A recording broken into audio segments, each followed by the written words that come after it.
अब देखो क्रय खाता मीन्स क्या होगा, जब आप किसी व्यापारी से क्या किया, कच्चा माल खरीदे हो, तो उस टाइम क्या प्रभावित होगा क्रय खाता।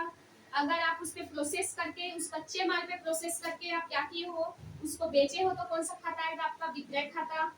और वहीं पर अगर मैंने आपूर्तिकर्ता से, जैसे आप सप्लायर हो, आपसे कच्चा माल खरीदी हूँ, अब मैं क्या करी, हो सकता है उसमें कुछ डिफेक्ट है, तो मैं क्या करूंगी, इसको वापस कर दूंगी, तो क्या होगा, क्रय वापसी।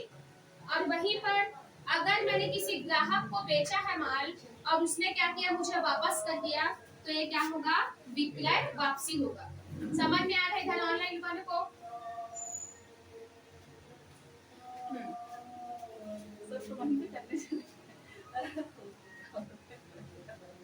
ठीक है ना। चलो अब आपका इसका बताती हूँ टाइप।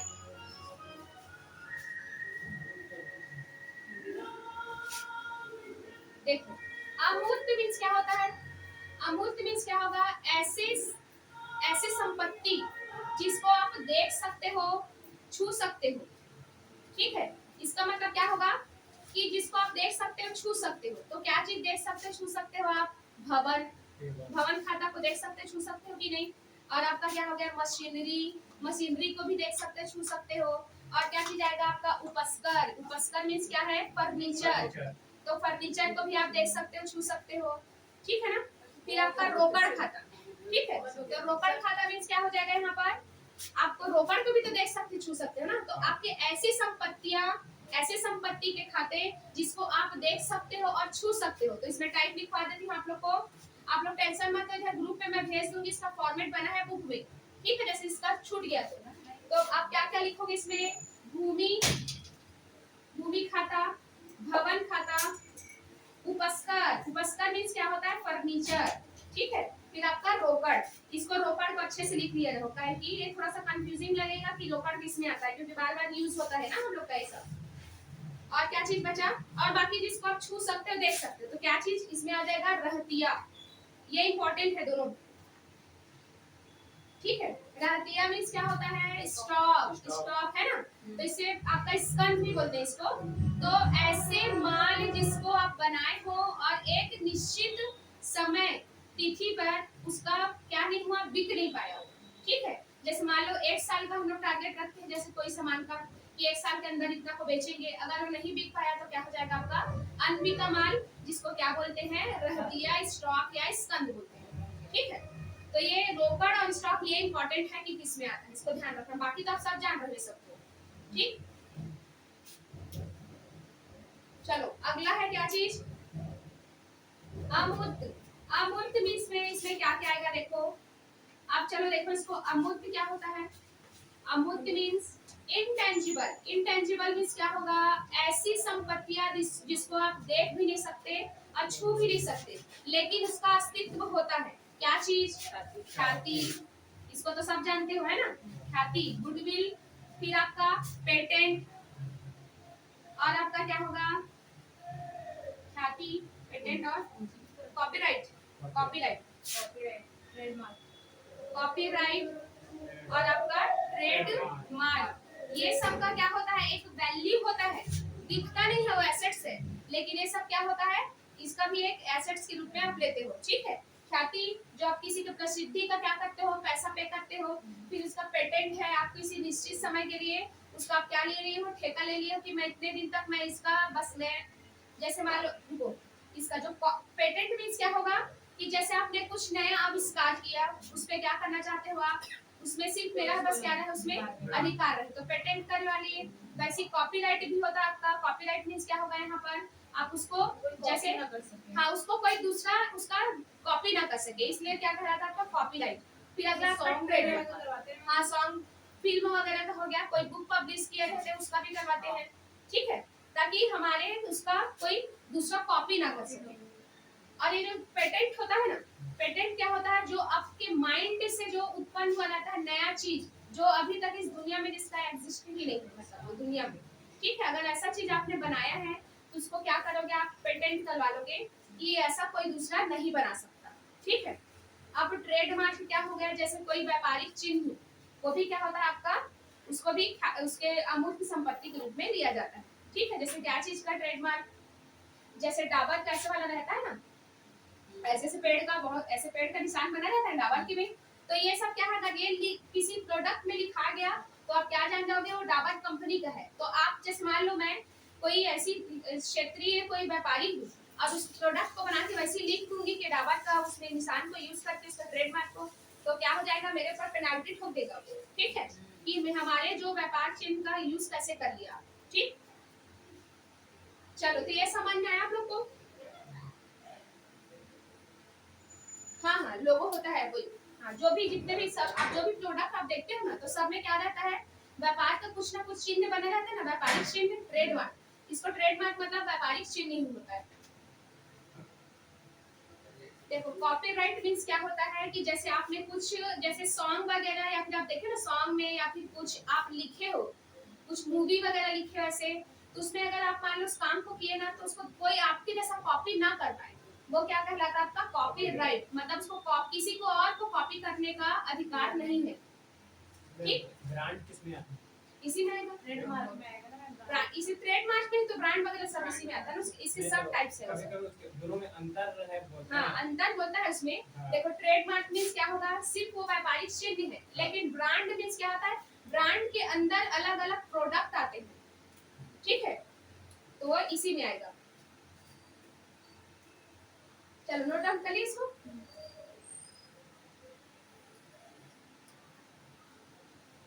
नेट एग्जाम का इवनिंग शिफ्ट का टाइमिंग है, नेट के एग्जाम का इवनिंग शिफ्ट का टाइमिंग क्या है? उसका 5 बजे तक रहता है, तो इधर पीछे कर लो 3 घंटा। 2 बजे से रहेगा।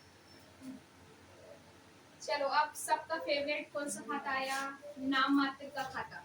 ठीक है, नाम मात्र मींस क्या होगा, सिर्फ नाम से चलता है। ठीक, तो अब जितने भी प्रकार के आपके खर्चे होंगे ना, जैसे क्या क्या मजदूरी हो गया, वेतन, और क्या क्या हो गया, किराया, दान, मरम्मत, बट्टा, ये सब इसी में आता है। तो इसमें आपका इम्पोर्टेंट क्या चीज है, देखो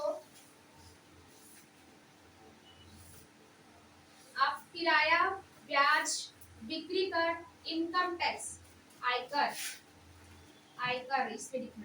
ठीक है, आयकर खाता, फिर आपका खलास भी जान रहे हो, डेप्रिसिएशन, फिर नेक्स्ट है मजदूरी, वेतन, भाड़ा, चुंगी कर, सॉरी उसके बाद क्या है, बीमा शुल्क, अगर आपने कोई बीमा शुल्क चुकाया है तो भी इसमें आएगा। फिर अगला है बिजली व्यय खाता, तो ये भी अगर बिजली से रिलेटेड कुछ खर्च कर रहे हो तो आएगा। डाक बैंक, दान भी इसी में आता है, मैं जो अलग है ना उसको लिखा रही हूँ। ठीक है, दान खाता। फिर अगला क्या है, विज्ञापन व्यय, मरम्मत, मरम्मत भी इसी में आता है कि आपने कुछ रेनोवेट करवाया है, रिपेयर करवाया है। ठीक है, फिर बट्टा और डूबत ऋण खाता इसी में आता है, कौन सा, डूबत ऋण खाता। ठीक है, तो ये क्या होता है, जो नाम मात्र के खाते होते हैं ना, वो केवल क्या होते हैं, सिर्फ उसका एक नाम मात्र का होता है, मतलब उसका कोई अलग से सिर्फ खर्च की वजह से उसका अलग से उसी खर्चे के नाम से क्या कर दिया जाता है, खाता खोल दिया जाता है। ठीक है, ठीक है ना, इधर ऑनलाइन सबको समझ में आ रहा है। ये कुछ नहीं है आपका, जो जितने भी आपके आय और व्यय से रिलेटेड जितने भी आपके खर्चे और आय हैं, उन्हीं के नाम से क्या कर दिया जाता है, यहाँ पर अलग से खाता खोल दिया जाता है। ठीक, ये वास्तव में कोई खाता होता नहीं है। ठीक है, इसको क्या बोला जाता है, अवास्तविक या नाम मात्र के खाते भी बोले जाते हैं। इसको नाम मात्र को क्या बोला जाता है, अवास्तविक खाते भी बोला जाता है इसको। ठीक है, तो क्लियर है ना आप लोग को ये वाला टॉपिक। अब इसी में से जैसे क्वेश्चन आता तो मैं पूछती हूँ,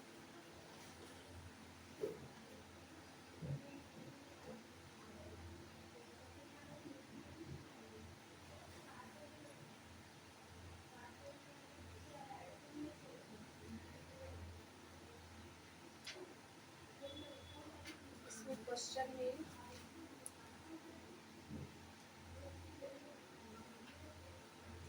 चलो बताओ, जो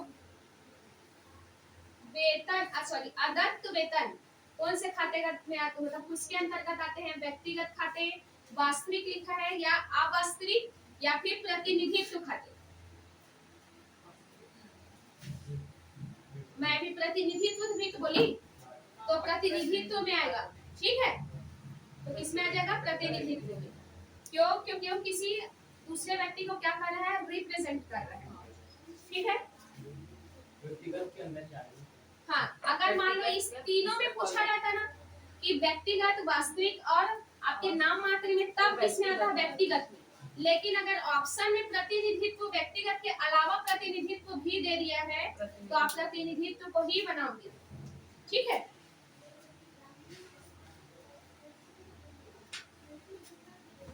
चलो तो ये हुआ हमारे खाते का प्रकार कंप्लीट।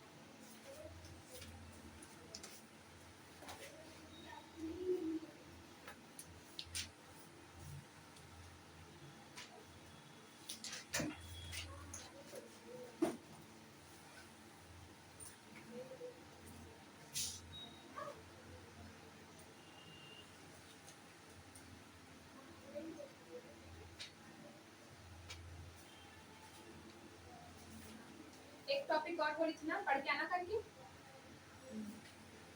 रोकड़ बही। ठीक है, रोकड़ बही। मैं यहाँ पर क्या बात कर रही हूँ? रोकड़ बही, ना कि रोकड़ खाता। क्या होता है रोकड़ बही? आप लोग का पेज नंबर 18 में देखना दिया हुआ है, अगर आपके पास अरिहंत का बुक है तो।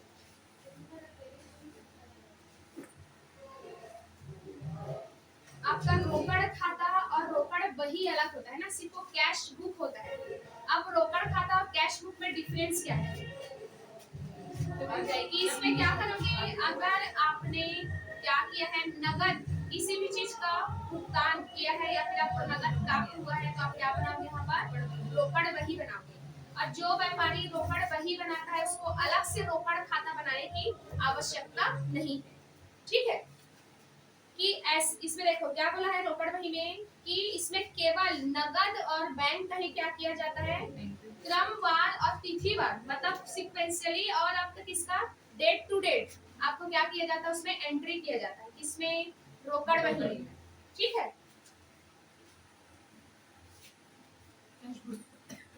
कैश बुक है, कैश अकाउंट नहीं है। ठीक है, आपका रोकड़ बही। ठीक है, कैश बुक होता वो किसकी जैसे है? आपका रोकड़ खाता जैसे ही होता है, लेकिन अगर कोई व्यापारी रोकड़ बही बना रहा है तो उसको अलग से कैश अकाउंट बनाने का, मतलब रोकड़ खाता बनाने की कोई आवश्यकता नहीं है। ठीक है, क्योंकि इसमें क्या कर रहे हो आप? नगद का ही तो एंट्री कर रहे हो ना।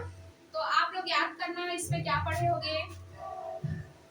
इसको क्या किया जाता है? देखो, रोकड़ बही तैयार करने के पश्चात अलग अलग खाते में क्या किया जाता है? रोकड़ खाता और बैंक खाता खोलने की आवश्यकता नहीं है। यही लाइन बोली ना आपको कि अगर आपने रोकड़ बही बनाया है तो बैंक खाता या फिर आपको रोकड़ खाता खोलने की आवश्यकता नहीं है उस टाइम पे। ठीक, तो अब इसमें इसके प्रकार क्या क्या होते हैं आप लोग याद करो। द्विस्तंभी रोकड़ बही, त्रिस्तंभी रोकड़ बही, ये पढ़े हो कि नहीं? तो देखो, जो आपका साधारण रोकड़ बही, साधारण रोकड़ बही मींस क्या होगा? सिर्फ उसमें क्या होगा? देखो उसका फॉर्मेट कैसे होता है? टी शेप में। टी शेप में मतलब ये होगा आपका, इसी में है शायद, अच्छा वो है खुदरा रोकड़ बही जो है आपका ना, पेंडी कैश। वो कितने कॉलम होते हैं उसमें? तो 7 कॉलम होते हैं। ठीक है, अभी पढ़ाऊंगी, इसी में आएगा वो। ठीक, उसमें इंपॉर्टेंट कितना होता है? 7 खाने होते हैं। 2 क्वेश्चन पूछा हुआ है पीछे, या फिर आप लोग को ऑब्जेक्टिव भेजी हूँ उसमें भी पूछा गया है। ठीक है, तो देखो जो आपका कैश बुक होता है, कैश बुक का फॉर्मेट क्या है आपका? क्या होगा? सबसे पहले डेट लिखाएगा, पर्टिकुलर्स, फिर उसके बाद एलएफ लिखाएगा और राशि मतलब अमाउंट, फिर से आपका डेट लिखाएगा, पर्टिकुलर्स, फिर आपका क्या लिखाएगा यहाँ पर? एलएफ। एक और रहते हैं मैम, बीएन लिखा है। हाँ, इसमें वो बीजक क्रमांक ना, जो बीजक क्रमांक इनवाइस नंबर आपको जो रहता है उसको भी लिख सकते हैं इसमें। ठीक, इसमें इसका पूछा नहीं है कितने कॉलम में अगर पूछेगा तो? हाँ, आपका 1 2 3 4 5 6 7 8 9 10 10 रहता है दोनों साइड, 5 5। यहाँ से क्या हो गया? डेबिट, और ये हो गया क्रेडिट। तो आप जानते हो ना इसमें विकलन साइड क्या क्या चीज लिखा जाता है? जितने भी खर्चे और हानि है उसको किधर लिखा जाता है, इस साइड से। और जितना भी आपका लाभ और आय है, जितना आपको पैसा मिल रहा है, इसमें तो खैर कैश बुक बना रहे हो, तो जितना का आपने भुगतान किया तो क्या होगा आपका, इस साइड वाली एंट्री, कैश वाली। हाँ, सिर्फ नगद। नगद मतलब यहाँ पर आपका रोकड़ भी आएगा, बैंक भी आएगा, ठीक है। तो अगर आपने जिस पे नगद भुगतान किया है तो आपका इधर आएगा, इस साइड, इधर नगद भुगतान। अगर भुगतान किया है तो आपका पैसा जाएगा, और अगर आपको नगद मिला है, नगद मिला तो किधर आएगा, आपके क्रेडिट में आएगा, ठीक। अब आपके क्वेश्चन में क्या पूछता है कि दो खाने वाला रोकड़ बही। दो खाने वाला मतलब आप क्या होगा, जो ये राशि का कॉलम है ना, यहाँ पर ये क्या हो जाएगा, दो पार्ट में डिवाइड हो जाएगा, ठीक है। मैं तुमको इसको बता ही देती हूँ पूरा लंबे से खींच के। हिंदी में लिखो, इंग्लिश में, इंग्लिश में डेट, हाँ अच्छा, देखो ये हो जाएगा आपका डेट, और ये हो जाएगा पर्टिकुलर्स, ठीक है। ये आपका क्या है, बीजक क्रमांक, और आपका क्या है, बीएन, बीएन, ठीक है। वही बीजक क्रमांक ही होता है इसमें, बीजक नंबर। फिर उसके बाद आपका क्या आता है, अमाउंट। फिर से आपका क्या आएगा, डेट, फिर पर्टिकुलर्स, फिर वही सेम एलएफ और बीएन, एलएफ और बीएन, फिर आपका आ जाएगा यहाँ पर अमाउंट, ठीक। ये होता है इसका फॉर्मेट। लेकिन अगर दो खाने वाला बोला है तो आपका क्या हो जाएगा, जो अमाउंट है ना वो दो पार्ट में डिवाइड हो जाएगा। तो क्या चीज में, एक तो हो जाएगा आपका डिस्काउंट और आपका दूसरा हो जाएगा अमाउंट, ठीक। जब आपके क्वेश्चन में ये बोला गया है कि दो खाने वाला बनाओ तो उसमें क्या रहेगा, या तो आपका डिस्काउंट रहेगा और कैश का एंट्री करना है, ठीक है। या फिर कभी कभी बोल देता है कैश और बैंक दोनों खाने वाला आप क्या बनाओ, कैश बुक बनाओ। द्विस्तंभी मतलब अगर उसका क्या रहेगा, अब राशि का कॉलम दो ठो रहेगा, ठीक, जिसमें क्या क्या रहेगा, एक में डिस्काउंट या रोकड़, क्या क्या हो सकता है, रोकड़ का और बट्टा का कॉलम बन सकता है, बैंक का और बट्टा का कॉलम बन सकता है, बैंक और रोकड़ का कॉलम बन सकता है, ठीक है। ये दो बार राशि का कॉलम होगा। और आप हमेशा याद रखना, हम जो आपका बैंक और जो रोकड़ होता है, ठीक है, बैंक खाता और रोकड़ खाता, मतलब कैश और बैंक का तो आप क्या निकालते हो, बैलेंस निकालते हो। लेकिन जो बट्टा होता है ना, उसका कोई बैलेंस नहीं निकाला जाता, उसका जितना जिधर आता है उतना ही लिख दिया जाता है। जैसे मान लो इधर 30 लिखा है डिस्काउंट में, और इधर कैलकुलेट करें तो आपका सिर्फ 10 रुपए आ रहा है, तो आप इसका इधर शेष नहीं लेके जाओगे, ठीक है। जैसे 20 रुपए हम लोग ऐसे नॉर्मली करते हैं ना, कि क्या करते हैं, उसको दूसरे साइड क्या करते हैं, ट्रांसफर करते हैं, बैलेंस क्या चीज, सीडी कैरी डाउन करते हैं, ठीक। तो ये आप ऐसा नहीं भेजोगे, जितना अमाउंट रहता है ना उसी अमाउंट से क्या होता है, वो बंद होता है, ठीक। लेकिन जबकि आप और बाकी सब अकाउंट्स बनाते हो उसमें सब में बैलेंस भेजते हो कि माइनस करके, लेकिन ये इसमें बट्टे भर में नहीं होता, ठीक। तो अगर बैंक और रोकड़ वाला बोल दिया तो इसी पे यहाँ पर क्या लिखा जाएगा, एक बार यहाँ पर कैश लिखा जाएगा और यहाँ पर बैंक लिखा जाएगा, ठीक। दो कॉलम रहेगा तो कैश और बैंक, तो ये द्विस्तंभी है। अब आपके क्वेश्चन में ये बोल दिया कि क्या बनाना है आपको, त्रिस्तंभी बनाना है। तो आप क्या करो, बैंक, रोकड़ और बट्टा, अब एक कितने कॉलम में डिवाइड हो जाएगा, एक तीन तीन कॉलम में। अब यहाँ पर डिस्काउंट आ जाएगा और यहाँ पर बैंक, कैश और डिस्काउंट। अब एक त्रिस्तंभी हो गया, ठीक है। अब तीनों चीज का आप एंट्री करेंगे। अब ये कितना हो गया, तीन खाने वाला हुआ कि रोकड़, बैंक और बट्टा, रोकड़, बैंक और बट्टा लिखे हुए, ठीक है। अब देखो आपके क्वेश्चन में लघु या खुदरा रोकड़ बही लिखा है इसमें। अगला मतलब आप क्या करोगे, आप पैटी कैश बुक बनाओगे। तो ये क्या होता है बताओ, आपका जो लेखांकन के अवधारणा है, जिसमें आप लोग पढ़े थे कि छोटे छोटे खर्चों को आप हर छोटे छोटे खर्चों को अकाउंट में मत बताओ, उसके लिए क्या करो, एक खुदरा रोकड़ बही का अलग से क्या कर दो, उसको खोल दो, उसका खाता।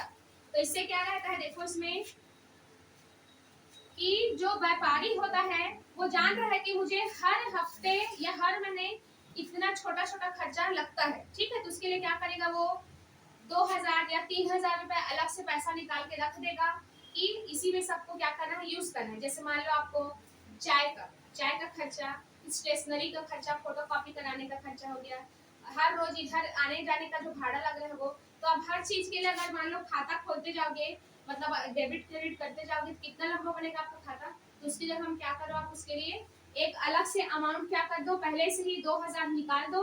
अब इस 2000 में क्या करो, हर खर्चे को घटाते जाओ इधर। तो यही क्या होता है आपका खुदरा या क्या लघु रोकड़ वही बोलते हैं इसको, ठीक है। तो इससे क्या होगा, जैसे मान लो आपका टोटल खर्चा हो गया 800, तो कितना बच गया यहाँ से आपका 1200 बचा है, ये लिखाता है आपका बैलेंस। अब यही बैलेंस फिर से अगले महीने के लिए आ जाएगा इधर, तो ये कैसे लिखाएगा, पहले बैलेंस लिखाएगा कितना 1200, उसमें फिर प्लस हो जाएगा, क्योंकि हर महीना मुझे कितना करना रहता है 2000 खर्चा करना, तो इधर ऐड हो जाएगा आपका 800, ठीक। क्या आपको बोलते हैं जैसे कि हर महीना छोटा छोटा खर्चा होता है, इतना रख लिए, इसी में छोटा छोटा चिल्हर वाला जो भी खर्चा इसको करना है, ठीक है।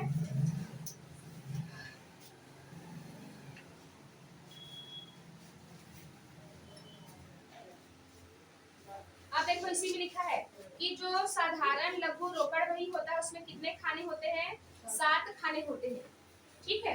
तो इसका देखना आप लोग फॉर्मेट इसमें बुक में दिया होगा, 11th की बुक में, तो बता दूं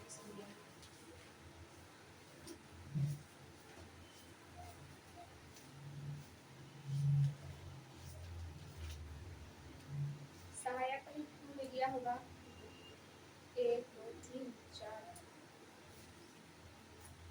1 2 3 4 5 6 7। देखो पेज नंबर 194 में देखना, अगर 11th का बुक रखे हो तो मिला, 11th का बुक रखे हो तो 194 पेज नंबर पे दिया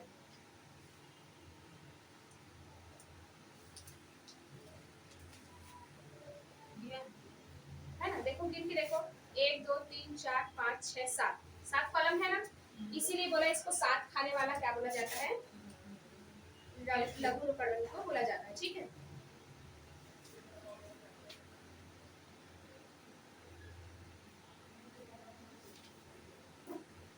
चलो तो आज मैं यही इसको खत्म करती हूँ ये वाला, ठीक। इसके बाद हम क्या स्टार्ट करेंगे, इकोनॉमिक्स, ठीक। तो इसको बंद कर